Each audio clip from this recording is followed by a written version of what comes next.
আসসালামু আলাইকুম প্রিয় শ্রোতা। অডিও বুকস বাই বুক ব্যাংকে আপনাদেরকে আবারও স্বাগতম। আজকে শুরু করব the 7 habits of highly effective people বইটির তৃতীয় অভ্যাস। প্রথম বিষয়কে প্রথমে রাখুন, ব্যক্তিগত ব্যবস্থাপনার মূলনীতিসমূহ। কম গুরুত্বপূর্ণ বিষয়গুলোর উপর অধিক গুরুত্বপূর্ণ বিষয়গুলোর নির্ভরশীলতা কখনোই কাম্য নয়। গোয়েত, আপনি কি একটু সময় নিয়ে নিম্নের দুটি প্রশ্নের উত্তর লিখবেন? তৃতীয় অভ্যাসের অনুশীলন শুরু করার পূর্বে আপনার এই উত্তর দুটি অত্যন্ত গুরুত্বপূর্ণ বলে বিবেচিত হবে। প্রথম প্রশ্ন, এমন কি কোনো কাজ আছে যা আপনার ব্যক্তিগত জীবনের ক্ষেত্রে আপনি এখনো করছেন না, কিন্তু নিয়মিতভাবে করলে তা আপনার জীবনে গুরুত্বপূর্ণ ইতিবাচক পরিবর্তন আনতে পারত বলে মনে করেন? দ্বিতীয় প্রশ্ন, এমন কি কোনো কাজ আছে যা আপনার পেশাগত জীবনে আপনি এখন করছেন না, কিন্তু নিয়মিতভাবে করলে তা আপনার জীবনে একইভাবে গুরুত্বপূর্ণ ইতিবাচক পরিবর্তন আনতে পারত বলে মনে করেন? আমরা এই দুটি প্রশ্নের উত্তর নিয়ে পরে আলোচনা করব। এর আগে চলুন তৃতীয় অভ্যাসটিকে দৃশ্যপটে নিয়ে আসি। তৃতীয় অভ্যাসটি হল একটি ব্যক্তিগত প্রাপ্তি। এটি প্রথম ও দ্বিতীয় অভ্যাসের পরিপূর্ণ বাস্তবায়ন। প্রথম অভ্যাস অনুসারে আপনিই স্রষ্টা, দায়িত্ব আপনারই। এটি মানুষের চারটি অনন্য মানবীয় গুণের অবদান, আর এই গুণগুলো হলো কল্পনাশক্তি, বিবেকবোধ, স্বাধীন ইচ্ছা এবং আত্মসচেতনতা। এই চারটি গুণ আপনাকে যা বলার ক্ষমতা প্রদান করে তা হলো, শৈশবকাল থেকেই সামাজিক দর্পণ দ্বারা আমার হাতে অনেকগুলো অস্বাস্থ্যকর প্রোগ্রাম ধরিয়ে দেওয়া হয়েছে।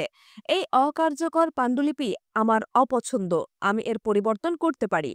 দ্বিতীয় অভ্যাস হলো প্রথম এবং মানসিক সৃষ্টি। এর ভিত্তি হচ্ছে কল্পনাশক্তি ও বিবেকবোধ। চোখের সামনে যা নাই তা দেখার ক্ষমতাই হলো কল্পনা, আর বিবেকবোধ হলো আমাদের নিজেদের অনন্যতাকে চিহ্নিত করার ক্ষমতা। বিবেকবোধ আমাদের ব্যক্তিগত নৈতিক দিক নির্দেশনা প্রদান করে। এর মাধ্যমে আমরা আমাদের মৌলিক দৃষ্টান্ত ও মূল্যবোধের সঙ্গে এবং আমরা যা হতে পারি সেই দৃষ্টিভঙ্গির সঙ্গে গভীর সম্পর্ক স্থাপন করি। তৃতীয় অভ্যাস হলো দ্বিতীয় সৃষ্টি। এটি বাস্তব বা বস্তুগত সৃষ্টি। এতে পূর্ণতা আসে বা বাস্তবায়ন হয়। তৃতীয় অভ্যাস প্রথম ও দ্বিতীয় অভ্যাসের প্রাকৃতিক ফল। এতে মূলনীতি কেন্দ্রিক হওয়ার জন্য স্বাধীন ইচ্ছার অনুশীলন করা হয়। প্রথম ও দ্বিতীয় অভ্যাস তৃতীয় অভ্যাসের জন্য একান্ত অপরিহার্য। এই দুটি অভ্যাস তৃতীয় অভ্যাসের পূর্বশর্ত। এটি আসলেই একটি দিন, রাত এবং প্রতি মুহূর্তের করণীয় বিষয়। প্রথমত, আপনি আপনার প্রোঅ্যাক্টিভ বা ইতিবাচক প্রকৃতি সম্বন্ধে সচেতন না হলে এবং প্রোঅ্যাক্টিভ প্রকৃতির উন্নয়ন না ঘটালে মূলনীতি কেন্দ্রিক হতে পারবেন না। আপনি যদি প্রথমে আপনার দৃষ্টান্ত সম্পর্কে সচেতন না হন এবং কিভাবে দৃষ্টান্তের পরিবর্তন করে মূলনীতির সঙ্গে সঙ্গতিপূর্ণ করতে হয় তা উপলব্ধি না করেন, তাহলে মূলনীতি কেন্দ্রিক হতে পারবেন না। আপনি যদি আপনার অনন্য অবদানের যোগ্যতা সম্পর্কে সচেতন না হন এবং এর ওপর গুরুত্ব না দেন, তাহলে মূলনীতি কেন্দ্রিক হতে পারবেন না। প্রথম ও দ্বিতীয় অভ্যাসের ভিত্তি থাকলেই আপনি মুহূর্তে মুহূর্তে, দিনে দিনে তৃতীয় অভ্যাসের অনুশীলন করে, অর্থাৎ কার্যকরী আত্মব্যবস্থাপনার চর্চা করে মূলনীতি কেন্দ্রিক হয়ে উঠতে পারেন। মনে রাখবেন যে ব্যবস্থাপনা স্পষ্টতই নেতৃত্ব থেকে সম্পূর্ণ আলাদা। নেতৃত্ব প্রধানত মস্তিষ্কের উচ্চ ক্ষমতাসম্পন্ন ডান বলয়ের ক্রিয়া। এটি মূলত একটি শিল্প যার ভিত্তি দর্শন। আপনি যখন আপনার ব্যক্তিগত জীবনের নেতৃত্বের বিষয় নিয়ে ভাবছেন, তখন জীবনের অনিবার্য প্রশ্নটিকে নিজেকে জিজ্ঞাসা করতে হবে, অর্থাৎ আপনি কি চান? যখন একবার এই প্রশ্নের উত্তর খুঁজে পাবেন, তখন সফলভাবে এমন একটি জীবন ব্যবস্থা গ্রহণ করতে হবে যাতে এই উত্তরের সঙ্গে সামঞ্জস্যপূর্ণ একটি জীবন তৈরি করতে পারেন। যদি প্রশ্নের সঠিক উত্তর খুঁজে না পান, তবে কেবল জীবন ব্যবস্থাপনার দক্ষতা দিয়ে আপনার জীবনের তেমন কোনো পরিবর্তন আনতে পারবেন বলে মনে হয় না। অর্থাৎ আপনি যদি সঠিক দেওয়ালে মই স্থাপন করতে পারেন, তবে তাতেই অনেক পরিবর্তন হয়ে যাবে। এই স্থাপনের কাজটি হলো নেতৃত্ব। ভালো ব্যবস্থাপনার দক্ষতা কোনো কিছু বাস্তবায়নের গুণগত মান নির্ধারণ করে। ব্যবস্থাপনা মস্তিষ্কের বাম বলয়ের কাজ। আমার ব্যক্তিগত সাফল্যের কর্মনীতি হলো, ব্যবস্থাপনা করো বাম মস্তিষ্ক থেকে, নেতৃত্ব দাও ডান মস্তিষ্ক থেকে। স্বাধীন ইচ্ছা শক্তির ক্ষমতা, আত্মসচেতনতা, কাল্পনিক শক্তি এবং বিবেকবোধের পর চতুর্থ মানবীয় আরও একটি গুণ হল স্বাধীন ইচ্ছা শক্তি। এই গুণই সফল আত্মব্যবস্থাপনাকে সম্ভব করে তোলে। স্বাধীন ইচ্ছা শক্তির বলেই আমরা সিদ্ধান্ত নেই, নির্বাচন করি এবং এই সিদ্ধান্ত ও নির্বাচন অনুসারে কাজ করি। এর জোরেই আমরা অন্যের কাজের প্রতিক্রিয়া না করে নিজের মতো কাজ করি। আমরা নিজেদের কতটুকু ক্ষমতায়ন করেছি তা নির্ভর করছে প্রাত্যহিক সিদ্ধান্ত গ্রহণের ক্ষেত্রে আমরা আমাদের স্বাধীন ইচ্ছাকে কিভাবে ব্যবহার করেছি তা শিখে নেওয়ার উপর। মানুষের স্বাধীন ইচ্ছাশক্তি একটি অসাধারণ বিষয়। সময়ের পর সময় ধরে এটি প্রতিকূলতার বিপরীতে জয়লাভ করেছে। হেলেন কেলারের মতো মানুষরা স্বাধীন ইচ্ছাশক্তির মূল্য ও ক্ষমতাকে নাটকীয়ভাবে প্রমাণ করেছেন। কিন্তু আমরা যখন কার্যকরী আত্মব্যবস্থাপনার পরিপ্রেক্ষিতে এই অবদানকে বিশ্লেষণ করি, আমরা অনুভব করি যে এটি মূলত নাটকীয়তা নয়, দর্শনীয় এবং জীবনে মাত্র একবার নৌকার মাছ তুলে ওঠার চেষ্টা করা, যা সফলতা বয়ে আনে। ক্ষমতায়ন মূলত আসে দৈনন্দিন সিদ্ধান্ত গ্রহণের সময় কিভাবে অবদানসমূহকে ব্যবহার করা যায় সেই সব শিক্ষা থেকে। প্রাত্যহিক জীবনের কাজে আমরা আমাদের স্বাধীন ইচ্ছাকে কি পরিমাণে উন্নত করেছি তা আমাদের ব্যক্তিগত সততা দ্বারা পরিমাপ করা যায়। আমি আমার নিজেকে যে মূল্য দেই তার অপর নাম সততা। সততা হলো নিজের কাছে প্রতিশ্রুতিবদ্ধ হওয়া এবং তা রক্ষা করার ক্ষমতা, অর্থাৎ কথা অনুসারে কাজ করার ক্ষমতা। এটি হলো নিজেকে সম্মান করা, যা চরিত্র নৈতিকতার একটি মৌলিক অংশ এবং ইতিবাচক বিকাশের মূল ভিত্তি। কার্যকরী ব্যবস্থাপনা হলো প্রথম বিষয়কে প্রথমে রাখা বা কাজের অগ্রাধিকার নিরূপণ করা। প্রথম কাজটি প্রথমে করা, প্রথম বিষয়টি কি তা চিহ্নিত করবে নেতৃত্ব। আর ব্যবস্থাপনা প্রতি মুহূর্তে, প্রতিদিন প্রথম বিষয়কে প্রথমে স্থাপন করবে। ব্যবস্থাপনা হলো শৃঙ্খলা, কোনো কাজ সুশৃঙ্খলভাবে সম্পাদন করা। ডিসিপ্লিন শব্দটি শীর্ষ থেকে উৎপত্তি হয়েছে। সুশৃঙ্খল হওয়ার অর্থ হলো কোনো একটি দর্শন, একগুচ্ছ মূলনীতি বা একগুচ্ছ মূল্যবোধের প্রতি আনুগত্য হওয়া, একটি লক্ষ্য বা উদ্দেশ্যের অধীনস্থ হওয়া। যে ব্যক্তি এই লক্ষ্য বা উদ্দেশ্যের প্রতিনিধিত্ব করে তার প্রতি আনুগত্য। অন্য কথায়, আপনি যদি নিজেই নিজের সফল ব্যবস্থাপক হয়ে থাকেন, তবে আপনার শৃঙ্খলা আপনার ভেতর থেকেই আসবে। এটি আপনার স্বাধীন ইচ্ছার একটি কর্মকাণ্ড। আপনি হবেন আপনার গভীর মূল্যবোধ এবং এর উৎসের শিষ্য বা অনুসারী। এসব মূল্যবোধের কাছে আপনার অনুভূতি ও তাৎক্ষণিক ভাবাবেগকে অধীনস্থ রাখার ইচ্ছা ও সততা আপনার থাকবে। এম গ্রের লেখা দ্য কমন ডেনমিনেটর অফ সাকসেস আমার একটি প্রিয় রচনা। তিনি সারা জীবন ব্যয় করেছেন এমন একটি নিয়ন্ত্রকের সন্ধান করে, যা প্রতিটি সফল মানুষের মধ্যে উপস্থিত। তিনি আবিষ্কার করেন যে কঠোর পরিশ্রম, সৌভাগ্য বা সুচতুর মানবীয় সম্পর্ক প্রভৃতি সাফল্যের মূল উপাদান নয়, যদিও এগুলো গুরুত্বপূর্ণ। যে উপাদানটি সাফল্য লাভের ক্ষেত্রে সবকিছুকে অতিক্রম করে তা হলো প্রথম কাজটি প্রথমে করা বা অগ্রাধিকার ভিত্তিতে কাজ করা, যা তৃতীয় অভ্যাসের সারবেত্তা। গ্রে লক্ষ্য করেছেন সব সফল মানুষের একটি অভ্যাস রয়েছে। তার যে কাজ আগে করার সে কাজ আগে করে থাকেন, কিন্তু ব্যর্থরা এটি করতে পছন্দ করেন না। গ্রে আরও লক্ষ্য করেছেন সফলরা সেসব কাজ যে খুব একটা পছন্দ করে তাও নয়, কিন্তু তাদের অপছন্দ সর্বদা তাদের উদ্দেশ্যের শক্তির কাছে হার মানে। এই অপছন্দ থেকে মুক্তির জন্য একটি উদ্দেশ্যের প্রয়োজন হয় শেষ পরিণতির কথা মনে রেখে কাজ শুরু করার সুস্পষ্ট মূল্যবোধ ও নির্দেশনা, যার শক্তিতে কেউ জ্বলে ওঠে এবং বলে হ্যাঁ, আর অন্যান্য বিষয়ের প্রতি থাকে না। এর জন্যের প্রয়োজন স্বাধীন ইচ্ছা। স্বাধীন ইচ্ছা হলো যখন আপনার একটি কাজ করতে ইচ্ছা করছে না, তখন সে কাজ করার শক্তি, অর্থাৎ যে কোনো মুহূর্তে সৃষ্ট আকাঙ্ক্ষা বা অনুভূতির অধীনস্থ না হয়ে আপনার মূল্যবোধের অধীনস্থ হওয়ার শক্তি। এই শক্তি আপনাকে ইতিবাচক করে এবং প্রথম সৃষ্টির জন্য সততার সাথে কাজ করার শক্তি যোগায়। সময় ব্যবস্থাপনার 4 প্রজন্ম। অভ্যাস 3-এর পরিসরে এই পর্যন্ত আমরা জীবন ব্যবস্থাপনা ও সময় ব্যবস্থাপনার বেশ কিছু প্রশ্ন নিয়ে আলোচনা করেছি। দীর্ঘদিন ধরে এই আকর্ষণীয় ক্ষেত্রে কাজ করার পর আমি ব্যক্তিগতভাবে যে উপলব্ধি অর্জন করেছি তা একটিমাত্র উক্তিতে প্রকাশ করা সম্ভব, যা সময় ব্যবস্থাপনার সারসত্তাকে উপস্থাপন করে। অগ্রাধিকারের ভিত্তিতে কাজের তালিকাকে বিন্যস্ত করুন এবং তা সম্পাদন করুন। এই বাক্যটি সময় ব্যবস্থাপনার তত্ত্বের 3 প্রজন্মের বিবর্তনকে প্রতিনিধিত্ব করে। যে ধারায় ব্যক্তিগত ব্যবস্থাপনার পরিবর্তন ঘটেছে, মানবীয় প্রচেষ্টার অপরাপর বিষয়াবলীর সঙ্গে তার মিল রয়েছে। আলভিন টাফলারের ভাষায়, প্রধানতম উন্নয়নের প্রতিটি ধাপ তরঙ্গের মতো অন্য ধাপকে অনুসরণ করে এবং প্রতিটি ধাপ নতুন দিক উন্মোচন করে। উদাহরণস্বরূপ, সামাজিক উন্নয়নের ক্ষেত্রে কৃষি বিপ্লবকে অনুসরণ করে শিল্প বিপ্লব সংগঠিত হয়েছে এবং শিল্প বিপ্লবকে অনুসরণ করে তথ্য বিপ্লব ঘটেছে। এই প্রতিটি ধাপ সামাজিক এবং ব্যক্তিগত উন্নয়নের ক্ষেত্রে আলোড়ন সৃষ্টি করেছে। অনুরূপভাবে সময় ব্যবস্থাপনার ক্ষেত্রে প্রতিটি প্রজন্ম তার পূর্ববর্তী প্রজন্মের ওপর একটি নতুন স্তর নির্মাণ করে এবং এভাবে প্রতিটি প্রজন্ম পূর্ববর্তী প্রজন্মের চেয়ে ব্যাপকতর নিয়ন্ত্রণের দিকে আমাদের চালিত করে। সময় ব্যবস্থাপনার ক্ষেত্রে একটি প্রজন্ম হলো একটি তরঙ্গ বা ঢেউয়ের মতো। প্রথম প্রজন্ম বা প্রথম তরঙ্গের প্রধান বৈশিষ্ট্য ছিল নোট গ্রহণ এবং চেকলিস্ট তৈরি করা। দ্বিতীয় প্রজন্মের বৈশিষ্ট্য হলো ক্যালেন্ডার এবং অ্যাপয়েন্টমেন্ট ডায়েরি। এই দুটি ধাপ বা দুটি তরঙ্গের মধ্যে অগ্রগামিতার লক্ষণ দেখা যায়, কারণ প্রথম প্রজন্মের নিয়ন্ত্রণ ছিল কেবল অতীতের ওপর, কিন্তু দ্বিতীয় প্রজন্ম ভবিষ্যতের ঘটনাবলীকে নিয়ন্ত্রণ করে। তৃতীয় প্রজন্ম চলমান সময় ব্যবস্থাপনাকে প্রতিনিধিত্ব করে। এই প্রজন্ম এর পরবর্তী দুই প্রজন্মের ধারণার সঙ্গে অগ্রাধিকার নির্ণয়ের গুরুত্বপূর্ণ ধারণাকে যুক্ত করে। এছাড়া এই প্রজন্ম যে মূল্যবোধ থেকে কাজ করে, সেই মূল্যবোধকে সুস্পষ্টভাবে ব্যক্ত করে এবং এই মূল্যবোধের পরিপ্রেক্ষিতে তাদের অন্য সকল কাজের তুলনা করে। তৃতীয় প্রজন্ম সময় ব্যবস্থাপনার ক্ষেত্রে অতিরিক্ত যা কিছু করে তা হলো তারা নির্দিষ্ট লক্ষ্য বা উদ্দেশ্য স্থির করার ওপর মনোযোগ দেয়া। তারা দীর্ঘমেয়াদী, মধ্যমেয়াদী ও স্বল্পমেয়াদী সুনির্দিষ্ট লক্ষ্য স্থির করে থাকে, যাতে তাদের সময় ও কর্মশক্তি তাদের মূল্যবোধের সঙ্গে সমন্বিত হয়ে পরিচালিত হয়। এদের সময় ব্যবস্থাপনা দৈনন্দিন কর্মপরিকল্পনা ধারণাকে অন্তর্ভুক্ত করে। এছাড়া এই প্রজন্ম নির্দিষ্ট লক্ষ্য অর্জনের জন্য নির্দিষ্ট পরিকল্পনা প্রণয়ন করে, যাতে তাদের কাজ ব্যাপকতর মঙ্গল সাধন করতে পারে।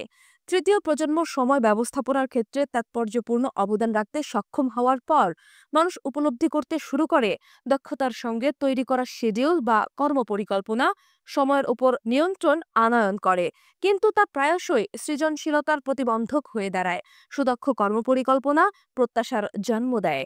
এই প্রত্যাশা মানুষের সঙ্গে মানুষের সমৃদ্ধ সম্পর্ক উন্নয়ন ও মানবীয় প্রয়োজন মেটানো প্রতিদিনকার মুহূর্তগুলোকে স্বতঃস্ফূর্তভাবে উপভোগ করার সঙ্গে সাংঘর্ষিক।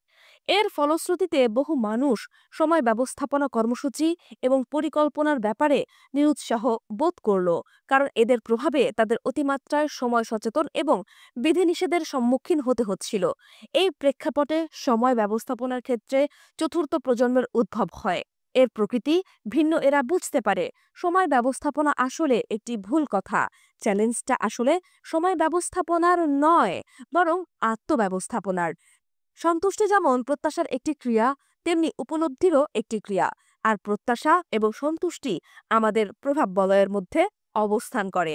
তাই চতুর্থ প্রজন্ম বিষয়বস্তু ও সময়ের উপর গুরুত্ব দেওয়ার পরিবর্তে সম্পর্ক সৃষ্টি বা সম্পর্কের উন্নয়ন এবং ফলাফল অর্জনের উপর গুরুত্ব দেয়। সংক্ষেপে, চতুর্থ প্রজন্ম উৎপাদন অথবা উৎপাদন ক্ষমতা বা পি অথবা পিসি ভারসাম্যের উপর গুরুত্ব প্রদান করে। কোয়াড্রেন্ট ২। চতুর্থ প্রজন্মের সময় ব্যবস্থাপনা সংক্রান্ত আবশ্যকীয় দৃষ্টিপাত বা গুরুত্ব নিম্নে বর্ণিত ম্যাট্রিক্স ডায়াগ্রামের সাহায্যে প্রকাশ করা যায়। আমরা মূলত ৪টি পন্থার যে কোনো একটি উপায়ে সময় ব্যয় করে থাকি। সময় ব্যবস্থাপনা ম্যাট্রিক্স। গুরুত্বপূর্ণ, জরুরি ১. কর্মকাণ্ড, সংকট, চাপ সৃষ্টিকারী সমস্যা, চূড়ান্ত সময়সীমা ভিত্তিক প্রকল্প। জরুরি নয়। ২. কর্মকাণ্ড, প্রতিরোধ, পিসি কর্মকাণ্ড সম্পর্ক গড়ে তোলা ও সম্পর্কের উন্নয়ন, নতুন সুযোগ চিহ্নিত করা, পরিকল্পনা, বিনোদন। গুরুত্বহীন ৩. কর্মকাণ্ড, হস্তক্ষেপসমূহ, কিছু ফোন করা, কিছু চিঠিপত্র লেখা, কিছু প্রতিবেদন লেখা, কিছু বৈঠক করা, অব্যাহতি পরিবর্তিত কাজ, চাপ সৃষ্টিকারী বিষয়াদি, জনপ্রিয় কর্মকাণ্ড। ৪. কর্মকাণ্ড, তুচ্ছ বিষয়, কর্মব্যস্ততা, কিছু চিঠিপত্র লেখা, কিছু ফোন করা, সময় কাটানোর জন্য করা কাজ, আনন্দদায়ক কর্মকাণ্ড। এই ম্যাট্রিক্সের ৪টি কক্ষ রয়েছে। আসলে আমরা এই ৪টি কক্ষের বর্ণিত উপায়ের মাধ্যমে যে কোনো একটি উপায়ে সময় ব্যয় করি। এই ছকে দেখতে পাই দুটি উপাদানের একটি কাজকে সংজ্ঞায়িত করে, তা হলো জরুরি এবং গুরুত্বপূর্ণ। জরুরি অর্থ যে ক্ষেত্রে তাৎক্ষণিক মনোযোগ দেওয়া প্রয়োজন, সেটা হলো এখনই করণীয়। জরুরি বিষয় আমাদেরকে বেশি প্রভাবিত করে। একটি ফোন যখন বাজতে শুরু করে, তখন ফোনটা জরুরি।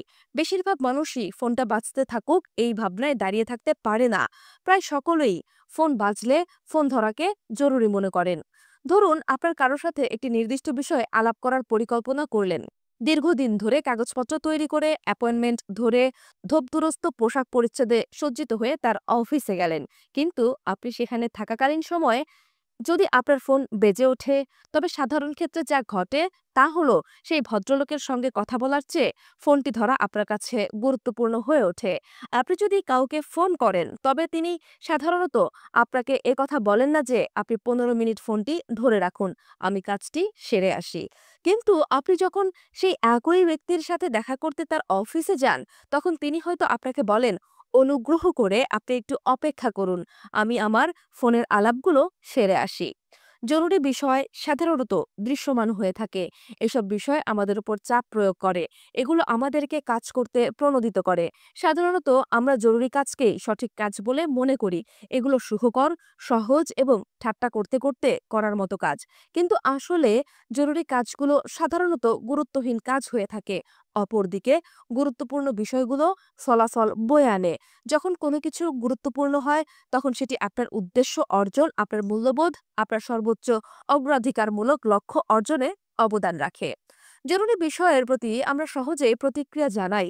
গুরুত্বপূর্ণ বিষয়গুলো যেসব জরুরি নয়, সেসব বিষয়ের জন্য অধিকতর উদ্যোগ গ্রহণ করা এবং অধিক মাত্রায় প্রোঅ্যাক্টিভ বা ইতিবাচক হওয়ার প্রয়োজন হয়। আমরা অবশ্যই সুযোগের সর্বোচ্চ সদ্ব্যবহার করার জন্য সক্রিয় হব। কোনো ঘটনাকে ঘটাবো, আমরা যদি দ্বিতীয় অভ্যাসের অনুশীলন না করি, অর্থাৎ কোন কাজ গুরুত্বপূর্ণ সেই সম্পর্কে যদি স্পষ্ট ধারণা না থাকে, জীবনে কি ফলাফল কামনা করছি তা যদি আমরা না জানি, তবে খুব সহজেই গুরুত্বপূর্ণ কাজকে ফেলে রেখে তথাকথিত জরুরি বিষয়গুলোর ব্যাপারে প্রতিক্রিয়া করার বিভ্রান্তিতে পতিত হব। এক মুহূর্তের জন্য সময় ব্যবস্থাপনার ম্যাট্রিক্সের 4টি কোয়াড্রেন্টের ওপর একবার আলোকপাত করা যাক। 1 নং কোয়াড্রেন্ট হলো একাধারে জরুরি এবং গুরুত্বপূর্ণ। এইসব কাজ হলো তাৎপর্যপূর্ণ ফলাফল উৎপাদনকারী। তাই এই কাজগুলো এখনই মনোযোগ দাবি করে। আমরা সাধারণত 1 নং কোয়াড্রেন্টের কাজগুলোকে সংকট বা সমস্যা হিসেবে চিহ্নিত করি। প্রত্যেকের জীবনেই কিছু 1 নং কোয়াড্রেন্টের কাজ থাকে, কিন্তু 1 নং কোয়াড্রেন্ট অধিকাংশ মানুষের সময়ের অপচয় করে। এই কোয়াড্রেন্ট অবস্থানকারী মানুষ হলো সংকট ব্যবস্থাপক, সমস্যা মনস্ক মানুষ। এরা কাজ শেষ করার সময়সীমা দ্বারা তাড়িত হওয়া প্রয়োজনের প্রযোজকের মতো। এদের উদ্যমে কাজ সম্পাদিত হয়, কিন্তু এরা কাজকে পরিচালনা করে না। আপনি যতদিন 1 নং কোয়াড্রেন্টের কাজগুলোর প্রতি মনোযোগী থাকবেন, ততদিন এর তালিকা বাড়তে থাকবে এবং যতদিন পর্যন্ত এগুলো আপনার উপর সম্পূর্ণ প্রভুত্ব বিস্তার করতে না পারবে, ততদিন এগুলোর তালিকা দীর্ঘ হতে থাকবে। এগুলো তীরের ওপর পড়া সমুদ্র তরঙ্গের টুকরো টুকরো ফেনার মতো আপনার ওপর ছিটিয়ে পড়বে। আপনি এগুলোকে মুছে পরিষ্কার করতে চাইবেন, কিন্তু শেষ করতে পারবেন না। সামনেরগুলো মুছতে মুছতে পেছনে আরো অনেকগুলো এসে পড়বে এবং আপনি মোছার যুদ্ধে লিপ্ত হবেন। যতক্ষণ পর্যন্ত ধরাশায়ী না হবেন, ততক্ষণ আপনার এই যুদ্ধ চলতে থাকবে। 1 নং কোয়াড্রেন্টের কাজের ফলাফল: ক. মানসিক চাপ, খ. দহনে পুড়ে যাওয়া, গ. সংকট ব্যবস্থাপনা, ঘ. সর্বদা অগ্নি নির্বাপনে ব্যস্ত থাকা। কিছু মানুষ আক্ষরিক অর্থেই প্রতিদিন সারাক্ষণ সমস্যায় জর্জরিত থাকে। এই অবস্থা থেকে মুক্তির একমাত্র উপায় হিসেবে তারা 1 নং কোয়াড্রেন্ট থেকে পালিয়ে 4 নং কোয়াড্রেন্টের গুরুত্বহীন এবং জরুরি নয় এমন সব কাজে মনোযোগ দেয়। এভাবে তারা সমস্যা জর্জরিত জীবনের উপশম খোঁজে। সুতরাং তাদের সম্পূর্ণ ম্যাট্রিক্সের দিকে দৃষ্টি দিলে দেখা যায় 1 নং কোয়াড্রেন্টের কাজে তাদের 90% সময় ব্যয় হয়, বাকি 10% এর বেশিরভাগ সময়ই ব্যয় হয় 4 নং কোয়াড্রেন্টে। এসব মানুষ 2 নং ও 3 নং কোয়াড্রেন্টের কাজে খুব কম মনোযোগ দিয়ে থাকে। এভাবেই তারা তাদের জীবনযাপনকে সংকটময় করে তোলে। 3 নং কোয়াড্রেন্টের কাজের ফলাফল: ক. স্বল্পমেয়াদী মনোযোগ, খ. সংকট ব্যবস্থাপনা, গ. খ্যাতি সন্ধানী সুবিধাবাদী চরিত্র, ঘ. লক্ষ্য ও পরিকল্পনাকে মূল্যহীন গণ্য করা, ওম. নিজেকে নিয়ন্ত্রণহীন প্রতারিত অনুভব করা, চ. অগভীর বা ভগ্ন সম্পর্ক বিশিষ্ট মানুষ। আরও একদল মানুষ আছে যারা এমন কাজে সময় ব্যয় করে যে কাজ জরুরি কিন্তু গুরুত্বপূর্ণ নয়, অর্থাৎ তারা 3 নং কোয়াড্রেন্টের কাজে সময় ব্যয় করে। 3 নং কোয়াড্রেন্টের কাজ করার সময় তারা 1 নং কোয়াড্রেন্টের কাজ করছে বলে মনে করে। তারা অধিকাংশ সময় ব্যয় করে, জরুরি কাজের প্রতিক্রিয়া করে এবং ভাবে সেই বিষয়গুলো গুরুত্বপূর্ণ। কিন্তু বাস্তবতা হলো, তারা যে কাজগুলোকে জরুরি মনে করে সেগুলো প্রকৃতপক্ষে অন্য মানুষের অগ্রাধিকার এবং প্রত্যাশার তারা। যেসব মানুষ তাদের প্রায় সম্পূর্ণ সময়ে 3 নং ও 4 নং কোয়াড্রেন্টের কাজে ব্যয় করে, তারা মূলত দায়িত্ব জ্ঞানহীন জীবনযাপন করে। 3 নং ও 4 নং কোয়াড্রেন্টের কাজের ফলাফল: ক. ক সম্পূর্ণ দায়িত্বজ্ঞানহীনতা, খ চাকরি থেকে বরখাস্ত হওয়ার প্রবণতা, গ অন্যের ওপর বা দাতব্য প্রতিষ্ঠানের সাহায্যের ওপর নির্ভরশীলতা। কার্যকর মানুষেরা কাজের ক্ষেত্রে ৩ নং ও ৪ নং কোয়াড্রেন্টকে উপেক্ষা করে বা তাদের থেকে দূরে থাকে, কারণ জরুরি হোক বা না হোক এই দুটি কোয়াড্রেন্টের ক্ষেত্রগুলো তাদের কাছে গুরুত্বপূর্ণ নয়। তারা ১ নং কোয়াড্রেন্টের পরিসরকে সংকুচিত করে, ২ নং কোয়াড্রেন্টের কাজগুলো করার ক্ষেত্রে তাদের সময়ের বেশিরভাগ অংশ ব্যয় করে। ২ নং কোয়াড্রেন্ট হলো ব্যক্তিগত ব্যবস্থাপনার প্রাণকেন্দ্র। এই ক্ষেত্র সেই সব বিষয়গুলোকে নিয়ে কাজ করে যেগুলো জরুরি নয় কিন্তু গুরুত্বপূর্ণ, যেমন সম্পর্ক গড়ে তোলা ও সম্পর্কের উন্নয়ন, ব্যক্তিগত মিশন বিবৃতি তৈরি করা, দীর্ঘমেয়াদী পরিকল্পনা করা, পরিকল্পনা অনুশীলন করা, প্রতিরোধমূলক ব্যবস্থাপনা, প্রস্তুতি নেওয়া ইত্যাদি। আমরা জানি যে এসব কাজ আমাদের করা প্রয়োজন, কিন্তু কোনোভাবে কদাচিৎ এগুলো করা হয়ে থাকে কারণ এগুলো জরুরি কাজ নয়। পিটার ড্রুকারের মতে কার্যকর মানুষ সমস্যা মনস্ক মানুষ নয়, এবং এরা সুযোগ সন্ধানী।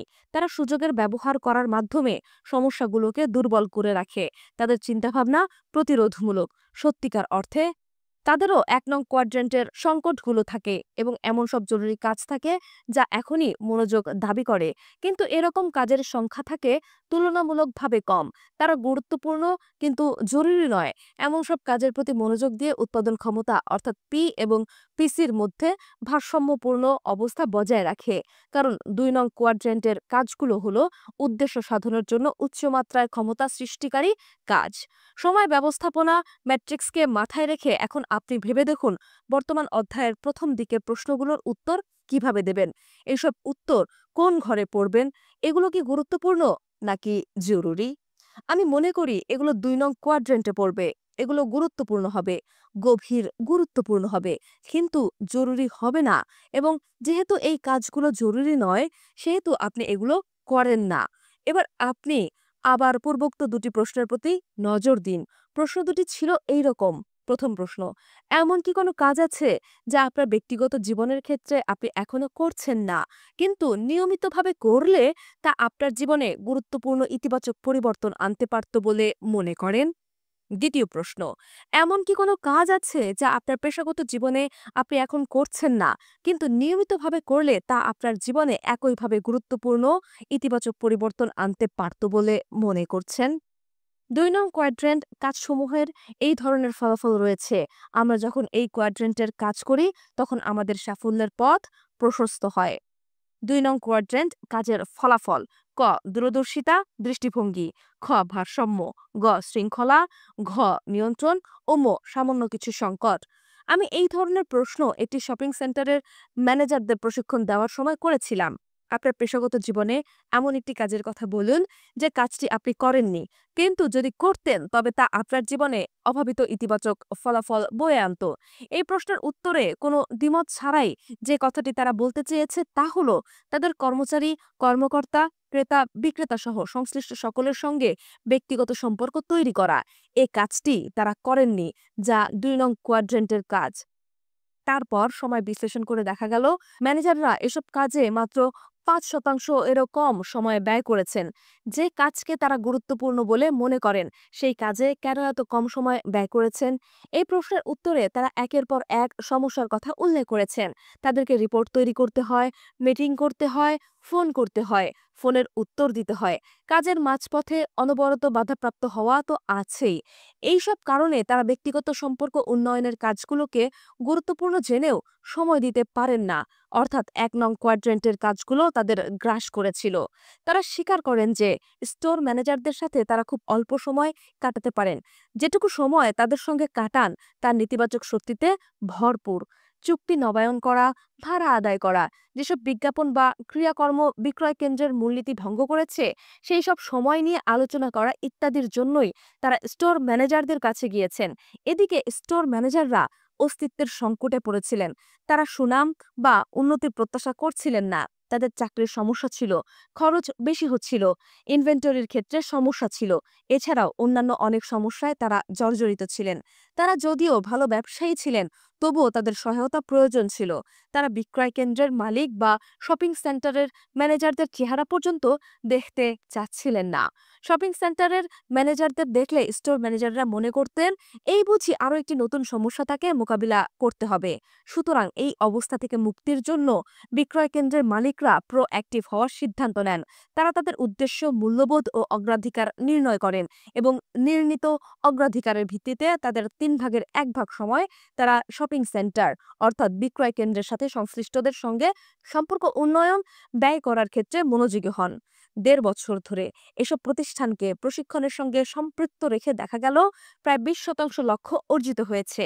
এই অগ্রগতি ছিল পূর্ববর্তী অবস্থার তুলনায় প্রায় চতুর্থগুণ উন্নতি। এর ফলে তারা তাদের ভূমিকার পরিবর্তন করেন। তারা শ্রোতা হয়ে ওঠেন, প্রশিক্ষণার্থী হয়ে ওঠেন এবং সংশ্লিষ্ট সকলের ক্ষেত্রে ডাক্তারদের মতো পেশাদার উপদেষ্টায় পরিণত হন। ব্যবস্থাপকগণ তাদের ভূমিকার ক্ষেত্রে পুলিশ বা তত্ত্বাবধায়কদের মতো না হয়ে সমস্যার সমাধানকারী বা সাহায্যকারীতে পরিণত হন।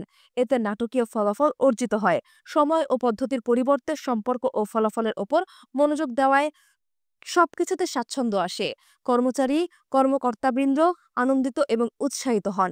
তারা ক্রেতার সঙ্গে সম্পর্কের উন্নয়ন ঘটান। এতে বিক্রয় বেড়ে যায়। সামগ্রিকভাবে বিক্রয় কেন্দ্রের উন্নতি ও সুনাম বৃদ্ধি হয়। সংশ্লিষ্ট সকলকেই একে অন্যের সহায়তাকারী হয়ে ওঠেন। এইসব অভিজ্ঞতা থেকে পাঠকের জন্য আমার একটি পরামর্শ রয়েছে।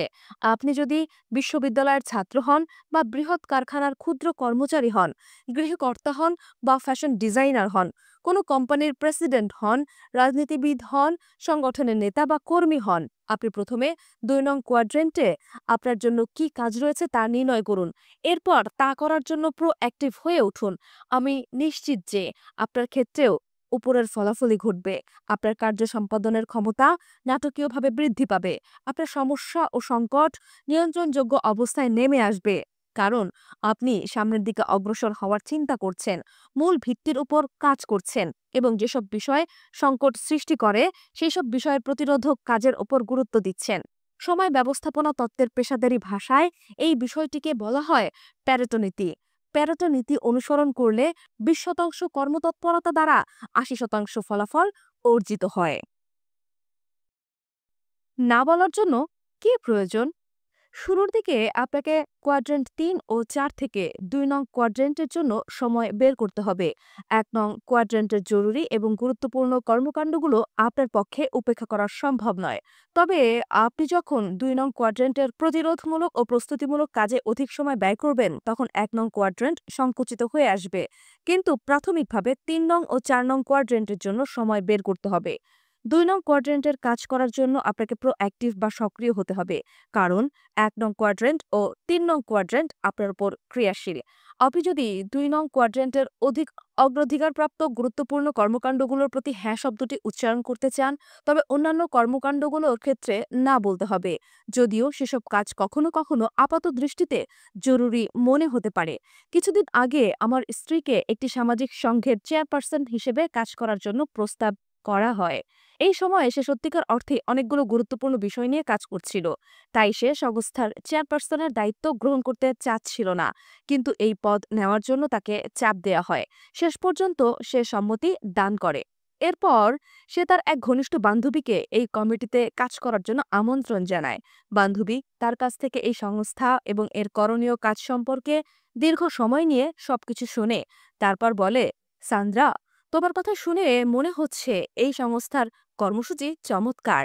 এটি করার মতো একটি কাজ। তুমি আমাকে এখানে কাজ করার জন্য বলছো, এ আমার সৌভাগ্য। আমি এর জন্য সম্মতি বোধ করছি।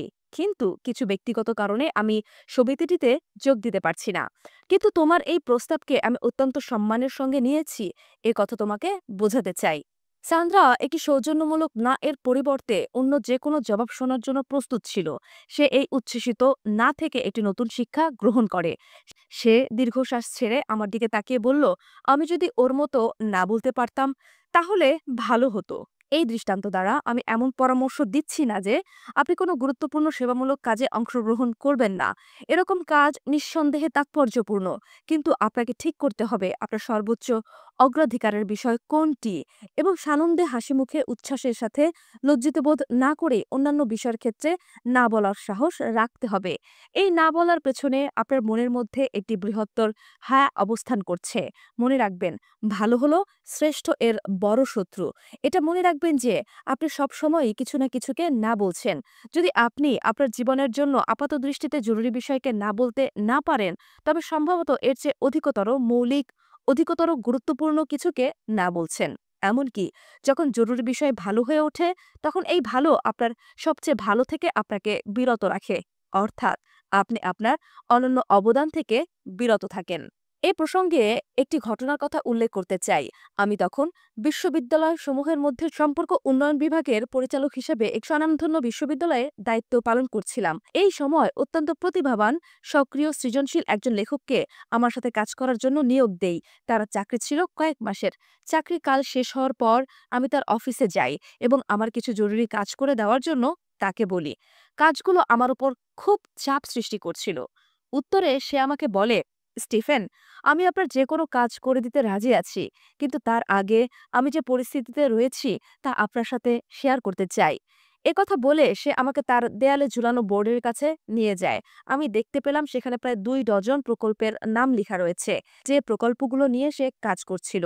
প্রকল্পগুলো সম্পাদনের শর্তাবলী এবং শেষ করার তারিখ এই তালিকায় ছিল। সে ছিল অত্যন্ত নিয়মাবর্তী এবং সুশৃঙ্খল। এই কারণেই আমি তার শরণাপন্ন হয়েছিলাম। কারণ প্রবাদে আছে, কোনো কাজ নির্বিঘ্নে সম্পন্ন করতে চাইলে একজন ব্যস্ত লোকের কাছে তা অর্পণ করো। তারপর সে আমাকে বলল, স্টিফেন, আপনার কাজটি যদি আমি সঠিকভাবে করে দিতে চাই, তবে তা করতে বেশ কিছুদিন সময় লেগে যাবে।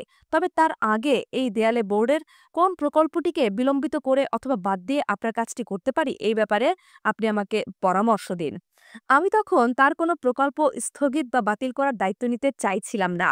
আমি একজন অত্যন্ত সৃজনশীল মানুষকে সংকটমোচন জাতীয় কিছু কাজ দিয়ে বিব্রত করতে চাই না। আমি যেসব কাজ করাতে চেয়েছিলাম সেগুলো ছিল জরুরি কিন্তু গুরুত্বপূর্ণ নয়। তাই আমি তার কাছ থেকে ফিরে আসি এবং অন্য একজন সংকট ব্যবস্থাপক জাতীয় লোককে খুঁজে বের করে তার কাছে আমার কাজের দায়িত্ব দেই। আমি প্রতিদিনই বিভিন্ন বিষয়ে হ্যাঁ বা না বলে থাকি। সঠিক মূলনীতিকে কেন্দ্র করে ব্যক্তিগত লক্ষ্যের প্রতি মনোযোগী হলে আমার প্রজ্ঞার সঙ্গে হ্যাঁ এবং না বলার ক্ষমতা অর্জন করি। আমি যখন বিভিন্ন দলের সঙ্গে কাজ করি, তখন তাদের বলি, ভারসাম্যপূর্ণ অগ্রাধিকারের ভিত্তিতে অগ্রগণ্যতা সমূহকে বিন্যস্ত করুন এবং সেভাবে সেগুলো সম্পাদন করুন। এটি হলো সফল সময় ব্যবস্থাপনা ও জীবন ব্যবস্থাপনার মূল কথা। এরপর তাদেরকে প্রশ্ন করি, আপনার নিজের ক্ষেত্রে যদি কোনো অক্ষমতা বা ত্রুটি থেকে থাকে, তবে তা নিম্নোক্ত 3টি ক্ষেত্রের কোন ক্ষেত্রে ছিল? 1. আপনার অগ্রাধিকার নির্ণয় করতে অক্ষম। 2. আপনার অগ্রাধিকারের ভিত্তিতে বিন্যস্ত করার যে সক্ষমতা তা নেই। 3. বিন্যস্ত অনুসারে সম্পাদন করার জন্য প্রয়োজনীয় শৃঙ্খলার অভাব। অর্থাৎ অগ্রাধিকারের ভিত্তিতে যেভাবে সাজিয়েছেন সে বিন্যাসকে রক্ষা করার অক্ষমতা। বেশিরভাগ মানুষ বলেন তাদের সমস্যা হলো তৃতীয়টি, অর্থাৎ শৃঙ্খলার অভাব। কিন্তু গভীরভাবে বিবেচনা করে আমার মনে হয় বিষয়টা আসলে তা নয়, বরং মূল সমস্যা হলো অগ্রাধিকারের তালিকাটি গভীরভাবে তাদের হৃদয় ও মনে গ্রন্থিত হয়নি। অর্থাৎ তারা শেষ পরিণতির কথা চিন্তা করে কাজ শুরু করার অভ্যাস বা দ্বিতীয় অভ্যাসকে যথার্থ অর্থে আত্মস্থ করেনি। অনেক মানুষ আছে যারা তাদের জীবনে 2 নং কোয়াড্রেন্টের কর্মকাণ্ডের মূল্য উপলব্ধি করে থাকেন। তারা অগ্রাধিকারের ভিত্তিতে এইসব কাজ করতে চান এবং এসব কাজ সম্পাদন করার জন্য কেবলমাত্র নিয়মানুবর্তিতা হওয়ার উপর গুরুত্ব আরোপ করেন, কিন্তু মূলনীতিকে কেন্দ্র করে না এগুলো। এবং ব্যক্তিগত মিশন বিবৃতি না থাকলে তারা তাদের এই প্রয়াসকে দীর্ঘস্থায়ী করতে পারে না। কারণ মূলনীতি কেন্দ্রিকতা এবং ব্যক্তিগত মিশন বিবৃতি হল 2 নং কোয়াড্রেন্টের ভিত্তি, যা এসব কাজ করার জন্য অপরিহার্য। এই ক্ষেত্রে মূলনীতি ও ব্যক্তিগত মিশন বিবৃতি আমাদের দৃষ্টিভঙ্গি ও আচরণের মৌলিক দৃষ্টান্ত হিসেবে কাজ করে। 2 নং কোয়াড্রেন্টের প্রতি মনোযোগ প্রদান এমন একটি দৃষ্টান্ত যার উৎপত্তি ঘটে নীতিভিত্তিক কেন্দ্র থেকে। আপনার কেন্দ্র যদি দাম্পত্য সঙ্গী, অর্থ, আত্মীয় বা বন্ধু, আনন্দ বা বাহ্যিক কোনো উপাদান হয়, তাহলে আপনি বারে বার 1 নং কেন্দ্র 3 নং কোয়াড্রেন্টে প্রত্যাবর্তন করবেন। এমনকি আপনি যদি আপনার নিজেকে কেন্দ্র করেন, তবুও শেষ পর্যন্ত আপনি 1 নং ও 3 নং কোয়াড্রেন্টে পৌঁছাবেন। কারণ আপনি বিশেষ বিশেষ মুহূর্তের আবেগের প্রতিক্রিয়া করবেন। আপনি সঠিক কেন্দ্র না থাকলে আপনার স্বাধীন ইচ্ছা আপনাকে সঠিক শৃঙ্খলা দিতে ব্যর্থ হবে। স্থাপত্যবিদ্যার মূলনীতি অনুযায়ী কাঠামো বা ছক ক্রিয়াকে অনুসরণ করে। অনুরূপভাবে ব্যবস্থাপনা অনুসরণ করে নেতৃত্বকে। যেভাবে আপনি আপনার সময়কে দেখেন এবং অগ্রাধিকারের ভিত্তিতে আপনার কাজকে যেভাবে বিন্যস্ত করেন, এই দুয়ের যোগফল অনুসারেই আপনি আপনার সময় ব্যয় করেন। আপনার অগ্রাধিকার যদি নীতিকেন্দ্রিকতা এবং ব্যক্তিগত মিশন বিবৃতির ভিত্তিতে গড়ে ওঠে, যদি তা আপনার হৃদয় ও মনে গভীরভাবে প্রথিত হয়, তাহলে ২ নং কোয়াড্রেন্ট হবে আপনার সময় বিনিয়োগ করার একটি স্বাভাবিক এবং রোমাঞ্চকর স্থান। আপনার মধ্যে যদি কোনো বিশাল বড় এবং জ্বলজ্বল হ্যাঁ উপস্থিত থাকে, তবে ৩ নং কোয়াড্রেন্টের জনপ্রিয় কাজ এবং ৪ নং কোয়াড্রেন্টের আনন্দদায়ক কাজের প্রতি না শব্দটি উচ্চারণ করা আপনার পক্ষে প্রায় অসম্ভব হবে। যখন আপনার নিজস্ব প্যারাডাইমকে পরীক্ষা-নিরীক্ষা করার আত্মসচেতনতা থাকে এবং নতুন অনন্য মূলনীতিকেন্দ্রিক পরিকল্পনা গ্রহণ করার মতো কল্পনাশক্তি ও বিবেকবোধ থাকে, তখন আপনার পক্ষে হ্যাঁ বলা সম্ভব এবং তখনই কেবল গুরুত্বহীন বিষয়গুলোকে আপনি সত্যিকার অর্থে হাসি মুখে না বলার মতো যথেষ্ট স্বাধীন ইচ্ছাশক্তির অধিকারী হবেন। কোয়াড্রেন্ট ২ এর ভেতর প্রবেশ করা। যদি কোয়াড্রেন্ট ২ এর কর্মকাণ্ড পরিষ্কারভাবে ব্যক্তিগত ব্যবস্থাপনার সফল কেন্দ্র হয়ে থাকে, তাহলে প্রশ্ন হলো আমরা কিভাবে এই কাজগুলোকে গুছিয়ে আনব, কিভাবেই বা এর বাস্তবায়ন করব। সময় ব্যবস্থাপনার প্রথম প্রজন্ম অগ্রাধিকার ভিত্তিতে কাজ করার ধারণাকে স্বীকার করতই না। এই প্রজন্ম করণীয় কাজের একটি তালিকা এবং কিছু নোট আমাদের হাতে দিয়েছে, কিন্তু এই তালিকা অগ্রাধিকারের ভিত্তিতে সাজানো ছিল না। তাই আমরা তাদের তালিকা অনুসারে কার্য সম্পাদন করে সাময়িক সন্তুষ্টি অর্জন করেছি। এছাড়া কাজের এই তালিকার সঙ্গে আমাদের জীবনের চূড়ান্ত লক্ষ্য ও মূল্যবোধের কোনো সম্পর্ক ছিল না। আমরা কেবল আপাত দৃষ্টিতে আমাদের যা প্রয়োজন তা মেটাবার চেষ্টা করেছি এবং যা আমাদের সচেতনতাকে নাড়া দিয়েছে তার প্রতিক্রিয়া করেছি। জীবনের চূড়ান্ত লক্ষ্যের সঙ্গে সঙ্গতি রেখে কাজ নির্বাচন করার কথা ভাবিনি। অনেক মানুষ সময় ব্যবস্থাপনার প্রথম প্রজন্মের দৃষ্টান্তের ভিত্তিতে জীবন পরিচালনা করে। এই ব্যবস্থাপনা পদ্ধতিতে প্রতিবন্ধকতা নেই বললেই চলে। এতে কোনো চাপ বা মানসিক কষ্ট নেই। সময়ের সঙ্গে তাল মিলিয়ে চলাই এই পদ্ধতির মূল কথা। বাহির থেকে চাপিয়ে দেয়া শৃঙ্খলা এবং কর্মসূচি মানুষের মনে এমন অনুভূতির সৃষ্টি করে যে কাজের ফলাফলের জন্য তারা দায়ী নয়। কিন্তু আদর্শ সংজ্ঞা অনুসারে প্রথম প্রজন্মের ব্যবস্থাপকগণ সফল মানুষ নন। তারা খুব কম উৎপাদন করেন এবং তাদের জীবন পদ্ধতি তাদের উৎপাদন ক্ষমতা বৃদ্ধির ক্ষেত্রে কোনো ভূমিকা রাখেন না। তারা বাইরের তাগিদ অনুসারে কাজ করেন বলে সাধারণত তাদের অনির্ভরযোগ্য এবং দায়িত্বহীন বলে মনে হয়। তাদের মধ্যে নিয়ন্ত্রণ বোধ এবং আত্মমর্যাদাবোধের প্রভাব প্রকট ছিল। দ্বিতীয় প্রজন্মের ব্যবস্থাপকদের আত্মনিয়ন্ত্রণের ক্ষমতা অপেক্ষাকৃত বেশি। তারা আগে থেকেই পরিকল্পনা করে এবং কর্মসূচি প্রণয়ন করে কাজ করেন। এর ফলে তাদেরকে সাধারণত অধিকতর দায়িত্বশীল বলে মনে হয়, কিন্তু তারা যে কর্ম পরিকল্পনা করেন তাতে অগ্রাধিকারের বিষয় থাকে না। এছাড়া গভীরতর মূল্যবোধ বা চূড়ান্ত লক্ষ্যের সঙ্গে এই পরিকল্পনার কোনো সম্পর্কও থাকে না। ফলে তাদের গুরুত্বপূর্ণ অর্জনের পরিমাণ ছিল খুব সামান্য এবং তাদের জীবনযাপন ছিল কর্মসূচি কেন্দ্রিক। তৃতীয় প্রজন্মের ব্যবস্থাপকগণ দ্বিতীয় প্রজন্মের চেয়ে এক ধাপ এগিয়ে যেতে পেরেছিলেন। তারা তাদের মূল্যবোধ সুস্পষ্ট করতে পেরেছিলেন এবং লক্ষ্য স্থির করতে পেরেছিলেন। তারা প্রতিটি দিনের জন্য কর্মপরিকল্পনা গ্রহণ করেন এবং কাজের অগ্রাধিকার নির্ণয় করেন, অর্থাৎ কোন কাজ আগে এবং কোন কাজ পরে করতে হবে তা নির্ণয় করেন। বর্তমানকালের সময় ব্যবস্থাপনার ধরন হল তৃতীয় প্রজন্মের ধরন, কিন্তু এই তৃতীয় প্রজন্মের সময় ব্যবস্থাপনারও কিছু জটিল সীমাবদ্ধতা রয়েছে। প্রথমত, এদের দৃষ্টিভঙ্গি সীমাবদ্ধ, অর্থাৎ এদের দৈনন্দিন পরিকল্পনা থেকে সাধারণত এসব গুরুত্বপূর্ণ বিষয় বাদ পড়ে যা কেবল বৃহত্তর দৃষ্টিভঙ্গি থেকে দেখলেই চোখে পড়ে। দৈনন্দিন পরিকল্পনা কথাটি জরুরি, করণীয় বা এখনই করণীয় বিষয়ের উপর গুরুত্ব দেয়। এই প্রজন্মের অগ্রাধিকার তালিকা যদিও কাজের ক্রম নির্দেশ করে থাকে, তবুও এই তালিকা মূলনীতি, ব্যক্তিগত মিশন বিবৃতি, অবস্থানগত কারণে ব্যক্তির ভূমিকা এবং চূড়ান্ত লক্ষ্যের ভিত্তিতে প্রণীত হয় না। তৃতীয় প্রজন্মের ব্যবহৃত দৈনন্দিন কর্ম পরিকল্পনা পদ্ধতি মূলত ১ নং ও ৩ নং কোয়াড্রেন্টের কাজকে, অর্থাৎ প্রতিদিনকার সমস্যা ও সংকটকে অগ্রাধিকার প্রদান করে। এছাড়া তৃতীয় প্রজন্ম সময় ব্যবস্থাপনার ক্ষেত্রে ভারসাম্যপূর্ণ ভূমিকা পালন করতে ব্যর্থ হয়। এরা প্রতিটি দিনকে অতিরিক্ত কাজ দ্বারা ভারী করে তোলে। ফলে তাদের মধ্যে হতাশা দেখা দেয়, যার দরুন কখনো কখনো তারা কর্ম পরিকল্পনাকে ছুঁড়ে ফেলে দিয়ে ৪ নং কোয়াড্রেন্টে পলায়ন করে আত্মরক্ষা করতে চায়। তৃতীয় প্রজন্মের সময় ব্যবস্থাপনা সম্পর্ক স্থাপনের উপর গুরুত্ব না দিয়ে বরং সম্পর্কের মধ্যে পীড়াপিড়ি বা চাপের সৃষ্টি করে। সুতরাং দেখা যায় প্রত্যেক প্রজন্মই কোনো না কোনো ধরনের সময় ব্যবস্থাপনা উপকরণের প্রয়োজনীয়তা স্বীকার করে। এ সত্ত্বেও কোনো প্রজন্মই মূলনীতি কেন্দ্রিক জীবনের অর্থাৎ ২ নং কোয়াড্রেন্টের ওপর নির্ভরশীল জীবন ব্যবস্থাপনার উপকরণ আবিষ্কারে মনোযোগী হয়নি।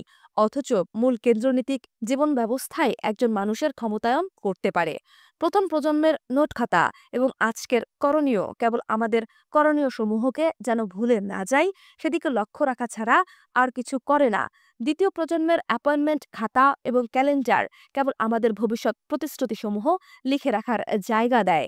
এতে আমরা যে সময় যেখানে থাকার জন্য সম্মত হয়েছি ঠিক সেই সময় সেখানে থাকতে পারি।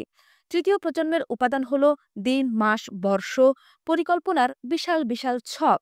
এসব উপাদান যেসব মানুষকে তারা অগ্রাধিকার প্রদান করে সেসব মানুষকে সাহায্য করার উপর গুরুত্ব দেয়।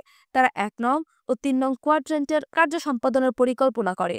বহু প্রশিক্ষণার্থী ও পরামর্শক ২ নং কোয়াড্রেন্টের কাজের মূল্যকে স্বীকার করেন, কিন্তু তৃতীয় প্রজন্মের পরিকল্পনা উপাদান দিয়ে ২ নং কোয়াড্রেন্টের কাজকে বিন্যস্ত করা এবং কার্য সম্পাদন করার উপর গুরুত্ব আরোপ করা যায় না। যেহেতু প্রতিটি প্রজন্ম এর পূর্ববর্তী প্রজন্মের কাঠামোর উপর ভিত্তি করে অগ্রসর হয়েছে, তাই প্রথম ৩টি প্রজন্মের কিছু বৈশিষ্ট্য ও উপাদান চতুর্থ প্রজন্মের কর্মকাঠামোর প্রাথমিক উপকরণের যোগান দিয়েছে। কিন্তু এর পরেও নতুন মাত্রার জন্য আমাদের অতিরিক্ত কিছু চাহিদা থাকে, যা বাস্তবায়নের জন্য আমরা যাতে ২ নং কোয়াড্রেন্টের কাজের প্রতি গুরুত্ব দিতে পারি সেই উদ্দেশ্যে শক্তি সঞ্চয় করার জন্য নতুন দৃষ্টান্ত গ্রহণ করা ও তা বাস্তবায়ন করার সামর্থ্য অর্জন করতে হবে। অন্য কথায় মূলনীতি কেন্দ্রিক হয়ে উঠতে হবে এবং যথার্থই তার সবচেয়ে গুরুত্বপূর্ণ এবং সেটি করার জন্য নিজেদেরকে প্রস্তুত করাটাও আরও বেশি গুরুত্বপূর্ণ। কোয়াড্রেন্টর ২ এর উপকরণসমূহ। কোয়াড্রেন্ট ২ এর ব্যবস্থাপনার মূল লক্ষ্য হল জীবনকে সফলভাবে পরিচালিত করা, অর্থাৎ একটি দৃঢ় মূলনীতির ভিত্তিতে ব্যক্তিগত লক্ষ্যের জ্ঞান দ্বারা জীবনকে বিন্যস্ত করা। এই ব্যবস্থাপনায় আমরা গুরুত্বপূর্ণ ও জরুরি উভয় প্রকার কাজের প্রতি গুরুত্ব প্রদান করি এবং এই ২ প্রকার কর্মকাঠামোর ভেতর অবস্থান করে উৎপাদন পি এবং উৎপাদন ক্ষমতা পিসি। এই উভয়ের বৃদ্ধির মধ্যে ভারসাম্য বজায় রাখার ক্ষেত্রে সচেষ্ট হই। এটি নিঃসন্দেহে সেই সব মানুষের জন্য একটি উচ্চাভিলাষী উদ্দেশ্য যারা ৩ নং ও ৪ নং কোয়াড্রেন্টের সূক্ষ্ম ও স্থূল কর্মকাণ্ডের মধ্যে বন্দী হয়ে আছেন। কিন্তু এই লক্ষ্য অর্জনের জন্য সংগ্রাম করার মাধ্যমে ব্যক্তিগত সাফল্যের ক্ষেত্রে তাৎপর্যপূর্ণ প্রভাব সৃষ্টি করা সম্ভব। ২ নং কোয়াড্রেন্টকে সংগঠিত করেছেন এমন একজন ব্যক্তিকে ৬টি গুরুত্বপূর্ণ শর্ত পূরণ করতে হয়। শর্তগুলো নিম্নরূপ: ১. সঙ্গতি। সঙ্গতি নির্দেশ করে আপনার দৃষ্টিভঙ্গি ও উদ্দেশ্যের মধ্যে, ভূমিকা ও লক্ষ্যের মধ্যে, অগ্রাধিকার ও পরিকল্পনার মধ্যে, আকাঙ্ক্ষা ও নিয়মাবর্তিতার মধ্যে সমন্বয়, ঐক্য এবং অখণ্ডতা বিরাজমান। আপনার পরিকল্পনার মধ্যে আপনার ব্যক্তিগত মিশন বিবৃতির স্থান থাকবে, যাতে আপনি সঙ্গতি বজায় রেখে একে অর্জন করতে পারেন। এছাড়া আপনার পরিকল্পনার মধ্যে আপনার ভূমিকা এবং স্বল্পমেয়াদী ও দীর্ঘমেয়াদী লক্ষ্যের স্থান থাকবে।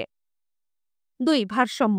আপনার জীবনের ভারসাম্য রক্ষার ক্ষেত্রে আপনার জীবনের বিভিন্ন ভূমিকা ও লক্ষ্যকে চিহ্নিত করতে এবং সেগুলোকে আপনার সামনে সমুন্নত রাখতে আপনার আত্মব্যবস্থাপনার উপকরণসমূহ আপনাকে সাহায্য করবে। এর ফলে আপনি জীবনের গুরুত্বপূর্ণ বিষয় যেমন স্বাস্থ্য, পরিবার, পেশাগত সাফল্য অথবা ব্যক্তিগত উন্নয়ন ইত্যাদিকে অবজ্ঞা করবেন না। অনেক মানুষ মনে করেন জীবনের কোনো একটি ক্ষেত্রে ১০০% সাফল্য অন্য ক্ষেত্রের ব্যর্থতার গ্লানিকে ঢেকে দিতে পারে। কিন্তু আদৌ কি তা সম্ভব? কোনো কোনো ক্ষেত্রে সীমিত সময়ের জন্য তা সম্ভব হতে পারে, কিন্তু সকল ক্ষেত্রে এবং দীর্ঘ সময়ের জন্য তা সম্ভব নয়। পেশাগত জীবনের সাফল্য কি আপনার বিবাহ বিচ্ছেদ বা ভগ্ন স্বাস্থ্য বা ব্যক্তিগত চারিত্রিক দুর্বলতার ক্ষতিপূরণ করতে পারে? কখনোই নয়। যথার্থ সাফল্য জীবনের বিভিন্ন ভূমিকার মধ্যে ও লক্ষ্যসমূহের মধ্যে ভারসাম্য দাবি করে।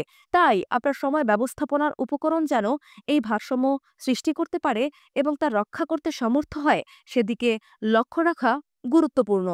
৩. কোয়াড্রেন্ট ২ এর প্রতি গুরুত্ব প্রদান। আপনার এমন একটি উপকরণ প্রয়োজন যা আপনাকে ২ নং কোয়াড্রেন্টের কাজের জন্য প্রয়োজনীয় সময় ব্যয় করার ক্ষেত্রে সাহায্য করবে। সুতরাং আপনি সংকটসমূহকে অগ্রগণ্যতা না দিয়ে বরং সংকট প্রতিরোধ করতে পারেন। আমার মতে এই কাজে সফল হওয়ার সর্বোত্তম পন্থা হলো আপনার জীবনযাপন প্রক্রিয়াকে সাপ্তাহিক ভিত্তিতে বিন্যস্ত করা। জীবনযাপন প্রক্রিয়াকে সাপ্তাহিক ভিত্তিতে বিন্যস্ত করার পরও আপনি প্রতিদিনের জীবনযাপনকে অগ্রাধিকার দিতে পারেন, কিন্তু আপনার মূল লক্ষ্য থাকবে সাপ্তাহিক ভিত্তিতে জীবন বিন্যাস। সাপ্তাহিক ভিত্তিতে নিজেকে বিন্যস্ত করা দৈনন্দিন পরিকল্পনার চেয়ে অনেক বেশি ব্যাপকতর মাত্রায় ভারসাম্য তৈরি করে। সামাজিক সংস্কৃতি অনুসারে দিনের চেয়ে সপ্তাহই সময়ের একক হিসেবে অধিকতর স্বীকৃতি পায়। শিক্ষা প্রতিষ্ঠান ও ব্যবসা সহ প্রায় সব সামাজিক কর্মকাণ্ডই সাপ্তাহিক কাঠামোতে পরিচালিত হয়। সপ্তাহের এক একটি নির্দিষ্ট দিনকে এক এক ব্যক্তি এক এক কাজে ব্যবহার করে থাকেন। বেশিরভাগ মানুষ সাপ্তাহিক ভিত্তিতে চিন্তা করেন, কিন্তু তৃতীয় প্রজন্মের বেশিরভাগ পরিকল্পনা উপাদানই দৈনন্দিন কর্মতালিকার পরিকল্পনা করার ওপর গুরুত্ব আরোপ করে। দৈনন্দিন ভিত্তিতে বিন্যস্ত হওয়ার ফলে তা কেবল সংকট নিরসন এবং কর্মব্যস্ততার ক্ষেত্রে আপনাকে সহায়তা করতে সক্ষম হয়। সাপ্তাহিক ভিত্তিতে বিন্যস্ত হলে তা কাজের অগ্রাধিকার নির্ণয় করার ক্ষেত্রে আপনাকে সাহায্য করতে পারত। মনে রাখতে হবে, কর্মতালিকার মধ্যে যে যে কাজ লিপিবদ্ধ রয়েছে সেই সব কাজের মধ্যে অগ্রাধিকার নির্ণয় করাই আসল কথা নয়, বরং অগ্রাধিকারপ্রাপ্ত কাজগুলো দ্বারা কর্মতালিকাকে পূরণ করাই আসল কথা। ৪. একটি মানবীয় মাত্রা। আরও একটি উপাদান প্রয়োজন যা মানুষের কথা বিবেচনা করে। এটি কেবল কর্মসূচির কথা বিবেচনা করে না। আপনি যখন সময়ের কথা বিবেচনায় রেখে দক্ষতার কথা চিন্তা করছেন, একজন মূলনীতিকেন্দ্রিক মানুষ তখন মানুষের কথা বিবেচনায় রেখে সাফল্যের কথা চিন্তা করবে।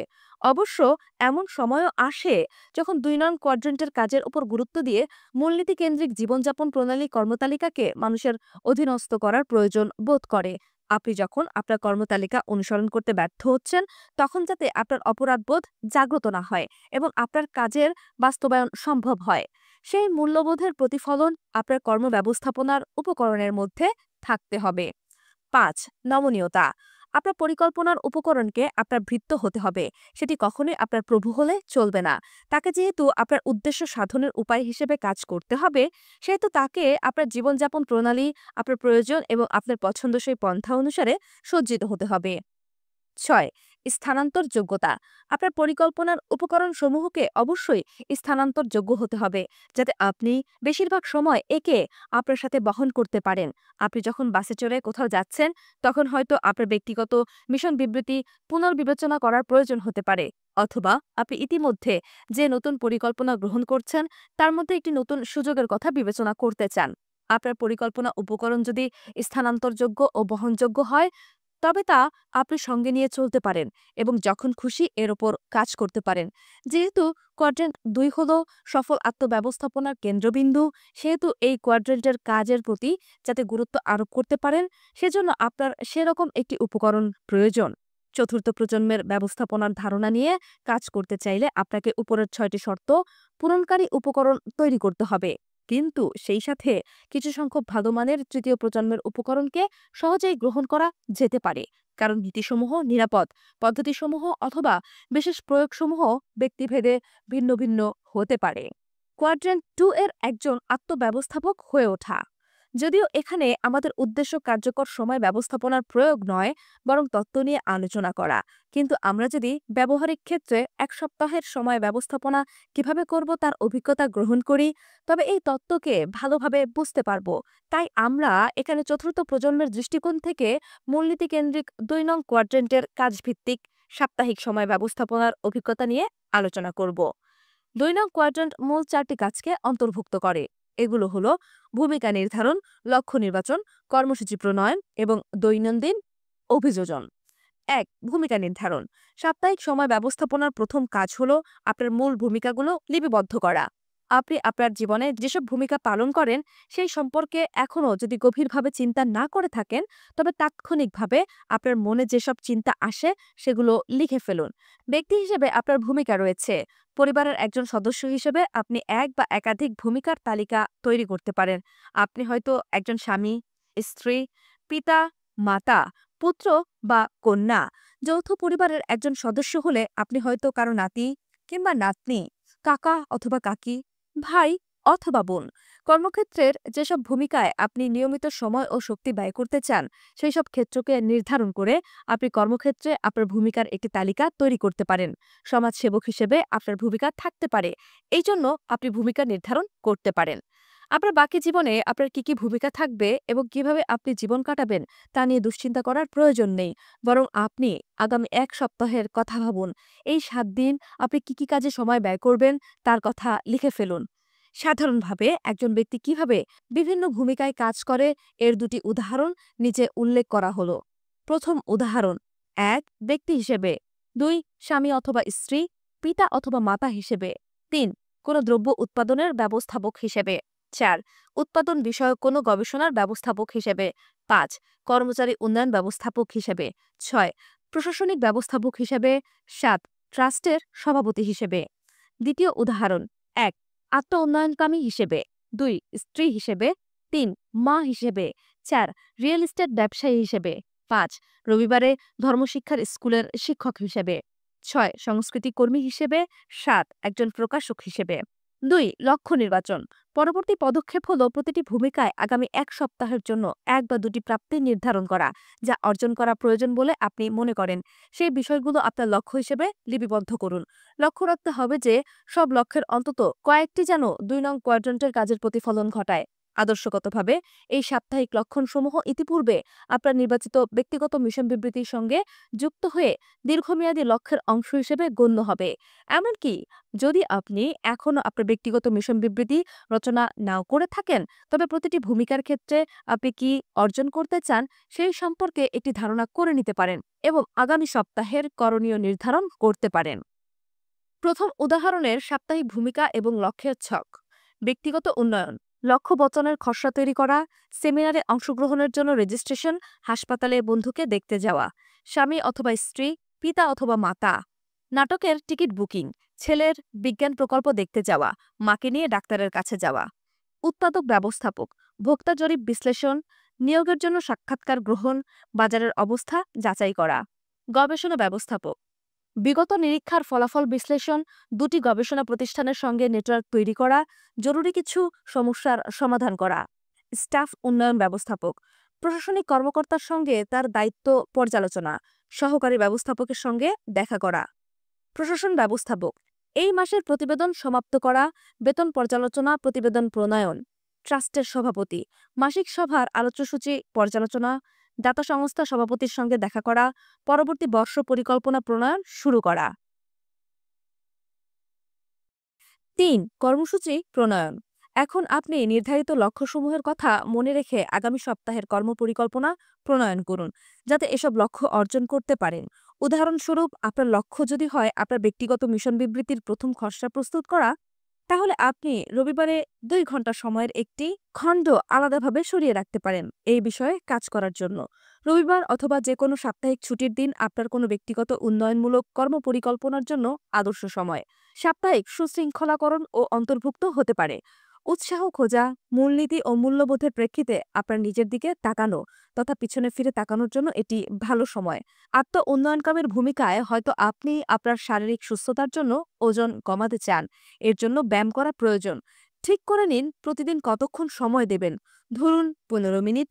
এবার ঠিক করুন সময়টা কখন হবে, সকালে, বিকালে না রাতে। কর্মপরিকল্পনায় তা অন্তর্ভুক্ত করুন। এমন কিছু লক্ষ্য আছে যা কেবল যখন অফিস খোলা থাকে তখন আপনি অর্জন করতে পারেন, আবার এমন কিছু লক্ষ্য আছে যা যখন আপনার সন্তানরা বাড়িতে থাকে তখন অর্জন করার সুযোগ থাকে। কর্মপরিকল্পনায় এসব লক্ষ্যের জন্য সময় নির্ধারণ করুন।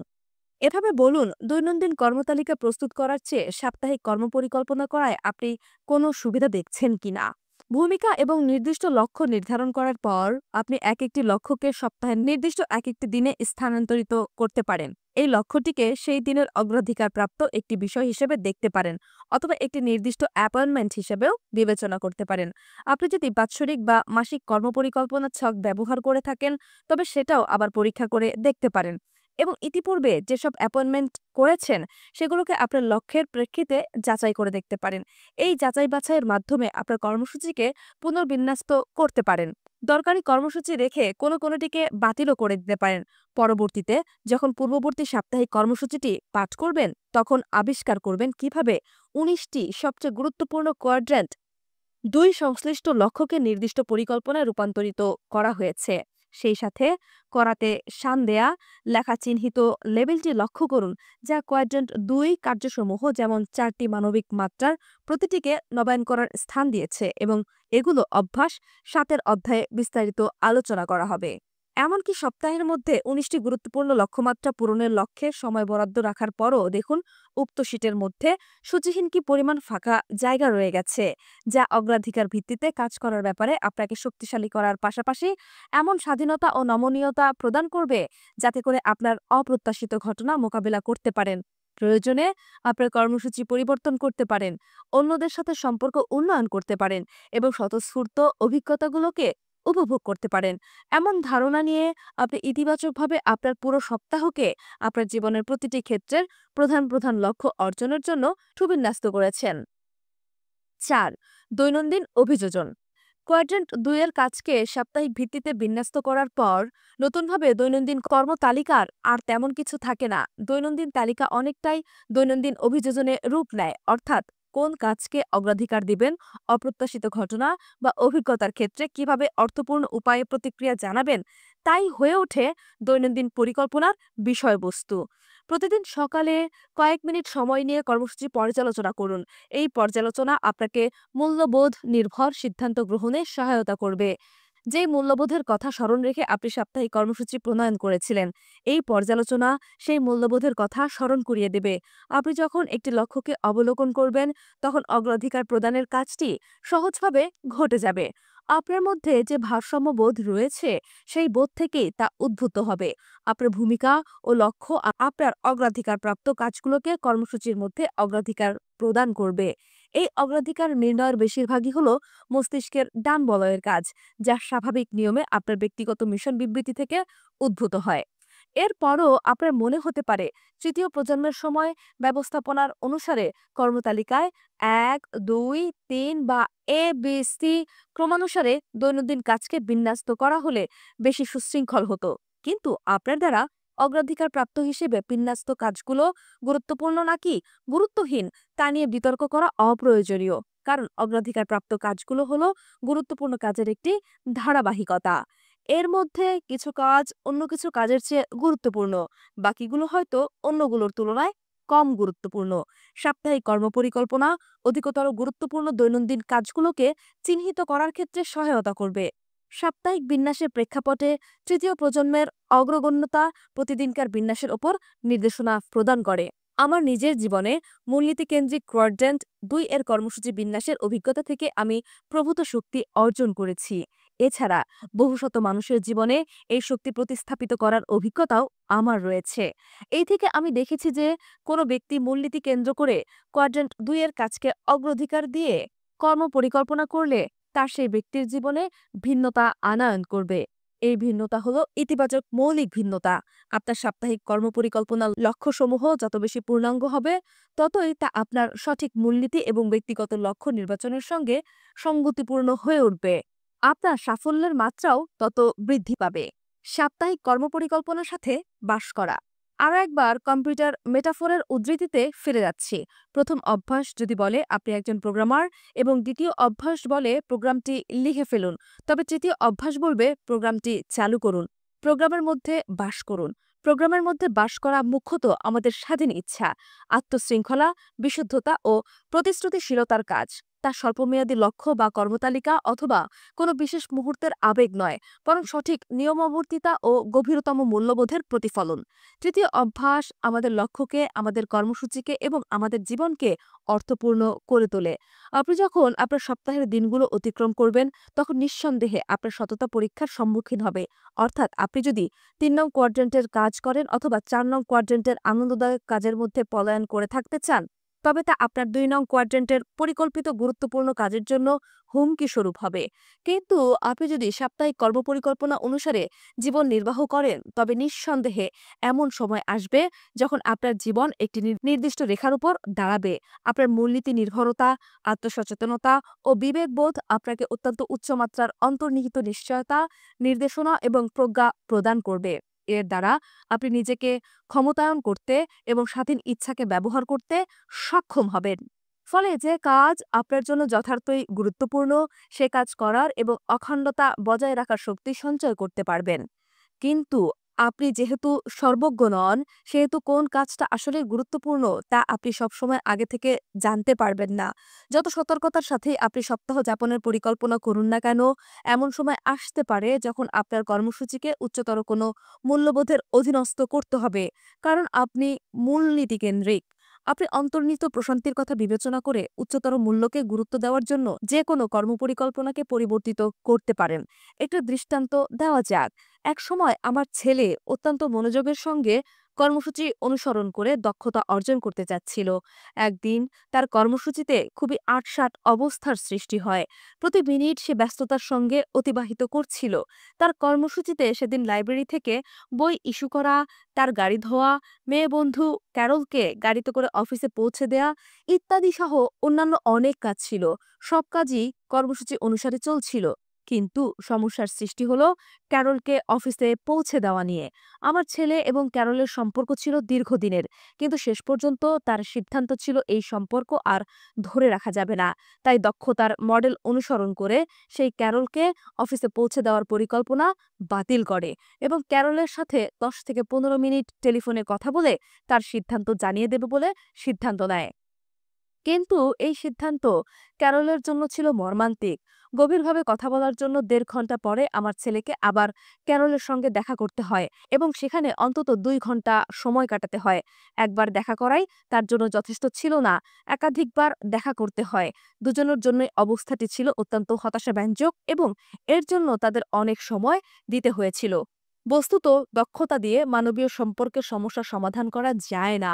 মানবীয় সম্পর্কের ক্ষেত্রে কার্যকারিতা প্রয়োগ করতে হয়, আর বস্তুর বেলায় প্রয়োগ করতে হয় দক্ষতা।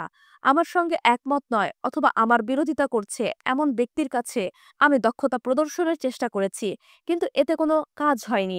একটি শিশুর বা একজন কর্মচারীর কোনো সমস্যা সমাধানের ক্ষেত্রে গভীরভাবে মাত্র ১০ মিনিট সময় ব্যয় করে সমস্যা সমাধানের দক্ষতা অর্জনের চেষ্টা করেছি। কিন্তু এরকম দক্ষতা নতুন সমস্যার জন্ম দিয়েছে। এই পদ্ধতিতে খুব কম ক্ষেত্রেই আমি সমস্যার গভীরতম স্তরে গিয়ে সমাধান আনতে পেরেছি। আমি আমার অভিজ্ঞতা থেকে দেখেছি অনেক অভিভাবক, বিশেষত ছোট ছোট শিশুর মায়েরা তাদের সন্তানের ব্যাপারে হতাশ হয়ে পড়েন, কারণ তারা যা করার চেষ্টা করেন তা হলো শিশুদের সারাদিনের চাহিদাগুলো পূরণ করা। মনে রাখবেন, হতাশা হলো আমাদের প্রত্যাশার আরও একটি ক্রিয়া, যা আমাদের প্রত্যাশার বেশিরভাগ ক্ষেত্রেই আমাদের মূল্যবোধ ও অগ্রগণ্যতার বদলে সামাজিক দর্পণ দ্বারা প্রতিফলিত হয়। কিন্তু দ্বিতীয় অভ্যাসটি যদি গভীরভাবে আপনার হৃদয় ও মনে প্রথিত থাকে, তবে আপনি এমন সব উচ্চতর মূল্যবোধের অধিকারী হবেন যেসব মূল্যবোধ আপনাকে পরিচালিত করবে। তখন আপনি বিশুদ্ধতার সঙ্গে আপনার কর্মতালিকাকে সেসব মূল্যের অধীনস্থ রাখতে পারবেন। আপনি তখন নতুন নতুন বিষয়কে আপনার কর্মতালিকার সঙ্গে খাপ খাওয়াবেন এবং নমনীয় হবেন। যখন আপনি আপনার ব্যক্তিগত কর্মসূচিকে মেনে চলতে পারবেন না বা এর মধ্যে পরিবর্তন আনবেন, তখন অপরাধ বোধে ভুগবেন না। লক্ষ্যবচন, ভূমিকা, লক্ষ্য, ভূমিকা, লক্ষ্য, পরিকল্পনা, কর্মতালিকা, কার্যভার, দীর্ঘমেয়াদী ব্যবস্থাপনা।